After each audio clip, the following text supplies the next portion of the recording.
within our unlearning of the conditioning that we've had from society, we're going to start off with time is money. And this is the toxic time message number one from Fair Play. I think there's a lot of moments where I fall very much into that category of seeing time as money. Like, hey, I get paid a certain amount per hour. Like, these things aren't worth it. Like, what is my dollars per hour that like I should just outsource things? And what I think that's useful when it comes to billable hours. But I think when it comes to domestic labor, when it comes to like spending time with our families, I think a really good debunking question that I'm a fan of is the question of, okay, you are given, $1 billion. You have 1 week to live. Do you take the money? And I think that it's a reminder and a reframe is like, what's the point of having money if we don't have time to spend it and enjoy it?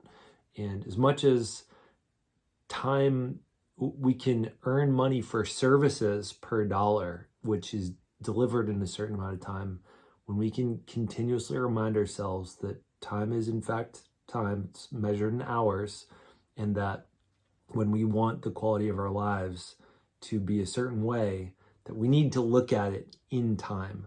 And I think it's useful to consider that time can have a converting factor dollar-wise to say to ourselves, okay, we could clean this. This is going to take 3 hours.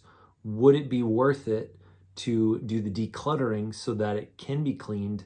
If I make, $200 per hour and we can go hire someone for $20 or $30 per hour to do this once a week, does that cut down on the 3 hours of cleaning that we end up having to do? And for, if that were the scenario, $200 per hour and 30, like that's probably a no-brainer. However, you got to remember also that within that paradigm, you have to consider, okay, how many hours is it going to take just for me to find the right person, do all the delegating tasks? That might be a surprising amount of time just in the delegation, assignment, researching, finding the right people to actually outsource it. So don't, like, when we say time is money, it doesn't make sense for me to do my own laundry. It doesn't make sense for me to do X, Y, and Z around the house. Ask yourself furthermore, when you're factoring that in, are you including the amount of time for the invisible labor? So there's a little bit more on this in the next one because I want to dive more into the quality of life piece, but remembering just that time is time, not time is money.